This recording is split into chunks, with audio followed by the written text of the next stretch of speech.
Hi hello welcome back to my channel. நம்ம last 2-3 டேஸாகவே நம்ம ஒரு வெரைட்டி ரைஸ் தான் பார்த்துட்டுருக்கோம். வெஜிடபிள்ஸை சேர்த்து பண்ணுறோம். இன்றைக்கி நம்ம ஒரு வெஜிடபிள் யூஸ் பண்ணி தான் ரைஸ் பண்ண போகிறோம். கேப்சிகம் யூஸ் பண்ணி பண்ணுற இந்த ரைஸ் ரொம்பவே சிம்பிளானது, ஹெல்த்தியும் கூட. வாங்க இதை பண்ணுறதுக்கு நமக்கு என்னென்ன பொருள் வேணும் அப்படிங்கிறத பார்க்கலாம். இதுக்கு ஃபஸ்ட்டு ஒரு கடாயில் வேர்க்கடலையை சேர்த்துண்டு எண்ணெய் விடாமல் ட்ரை ரோஸ்ட் பண்ணுங்க. அடுப்பை மீடியம் ஃப்ளேம்லேயே வச்சு இதை நம்ம ரோஸ்ட் பண்ணால் மட்டும்தான் வேர்க்கடலையோட ஸ்கின் கூடவே வேர்க்கடலையும் சேர்த்து நல்லா ரோஸ்ட் ஆகும். ஹை ஃப்ளேமில் வச்சுட்டேன்னா அதோட தோல் செவந்து போயிடும், பட் உள்ளே இருக்கிற வேர்க்கடலை ரோஸ்ட் ஆகாது. ஸோ மீடியம் ஃப்ளேமில் இதை ரோஸ்ட் பண்ணிவிட்டு அடுப்பை ஆஃப் பண்ணிவிட்டு இது ரூம் டெம்பரேச்சருக்கு வந்ததுக்கப்புறம் உங்கள் கையாலேயே தேய்ச்சேன்னா அதோடய ஸ்கின் எல்லாம் பீல் ஆகி விழுந்துடும்.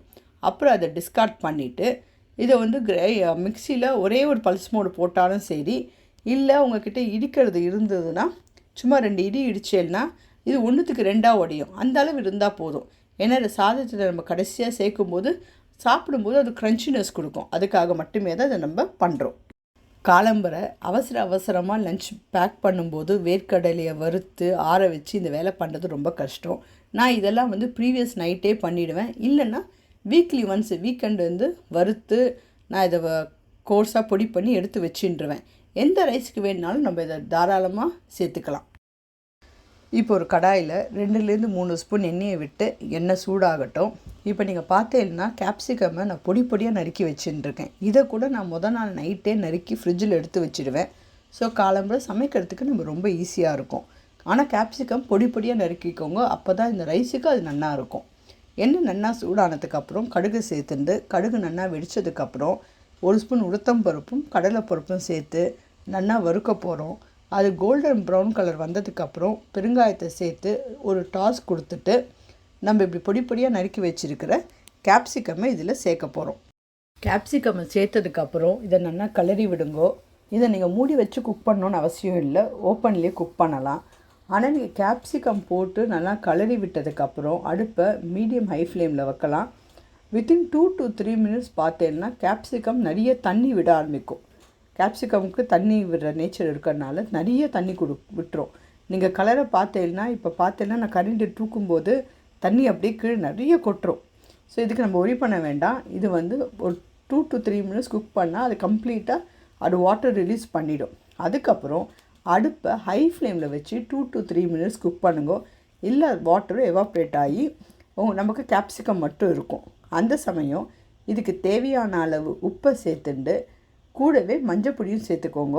ஏன்னா நம்ம மஞ்சப்பொடி கலந்த சாதத்தில் சேர்க்கலை அப்படின்னா குழந்தைகளுக்கு மஞ்சப்பொடி சேர்க்காமல் போயிடுவோம். அதனால் கண்டிப்பாக மஞ்சப்பொடி சேர்த்துக்கோங்க. இன்றைக்கி நான் மஞ்சப்பொடி ஃபஸ்ட்டு சேர்க்க மறந்துட்டேன். அதனால் கடைசியில் சேர்த்துட்டு எக்ஸ்ட்ரா 2-3 மினிட்ஸ் குக் பண்ணியிருக்கேன். மஞ்சப்பொடியும் சேர்த்துட்டு நம்ம அரைச்சி வச்சுருக்கிற பிரண்டை பொடியை சேர்த்துக்கலாம். உங்கள்கிட்ட நார்மல் கறி பொடி இருந்தாலும் சேர்த்துக்கலாம். இதை சேர்த்துட்டு தாராளமாக கறிப்பொடி சேர்த்துக்கோங்க. ஆனால் நான் எப்போவுமே சொல்கிற மாதிரி சாதத்துக்கும் காய்க்கும் காரம் இந்த கறிப்பொடியிலேருந்து தான் போக போகுது. அதனால தாராளமாக 4-5 ஸ்பூன் கண்டிப்பாக தேவைப்படும். இதை சேர்த்துட்டு இதை நல்லா கிளறி விடுங்கோ. அடுப்பை மீடியம் லோ ஃப்ளேமில் வச்சு இதை ஒரு 3 to 4 மினிட்ஸ் குக் பண்ணலாம். கேப்சிகமும் இந்த நம்ம போட்டிருக்க பொடியும் ஒன்றா குக் ஆகணும். அதை நீங்கள் சாதாரணமாக கறியாக கூட எடுத்து சாப்பிட்லாம். அந்த மாதிரி ஒரு குக் ஆகிருக்கணும். இப்போ நீங்கள் குழந்தைகளுக்கு இதை மட்டுமே நான் எப்போவும் சொல்கிற மாதிரி சப்பாத்திக்கோ இல்லை நீங்கள் வேறு ஏதாவது ரைஸ் பண்ணிவிட்டு தொட்டுக்கிறதுக்கு கொடுக்கணும், கொஞ்சம் காரமான கறி அப்படின்னா அதுக்கு இந்த கறியவே நீங்கள் தொட்டுக்கவும் கொடுக்கலாம். ஸோ அந்த மாதிரி கம்ப்ளீட்டாக குக்காக இருக்கணும். இப்போ இது ஃபுல்லாக குக் ஆனதுக்கப்புறம் கொஞ்சம் கருவேப்பிலையை சேர்த்துட்டு இதை நல்லா கிளறி விட்டு அடுத்த 1 மினிட்டில் நம்ம ரெடி பண்ணி வச்சுருக்கிற வேர்க்கடலையை இதில் சேர்த்துட்டு நல்லா மிக்ஸ் பண்ணிவிடுங்கோ. வேர்க்கடலை சேர்த்ததுக்கப்புறம் இது எக்ஸ்ட்ரா நம்ம ஸ்பெஷலாக குக் பண்ண வேண்டாம். வேர்க்கடலையை சேர்த்துட்டு நல்லா கிளறி விட்டுட்டு நம்ம குக் பண்ணி வச்சுருக்கிற ரைஸ் இதில் சேர்த்துட்டு அடுப்பை நீங்கள் எய்தர் ஆஃப் பண்ணிடலாம், இல்லைன்னா லோ ஃப்ளேமில் வச்சுட்டு நம்ம சாதத்தை இதில் நல்லா கலக்கணும். இல்லை ஒன்று போல் நல்லா கலந்ததுக்கப்புறம் உப்பு தேவைப்பட்டால் உப்பு சேர்த்துக்கோங்க.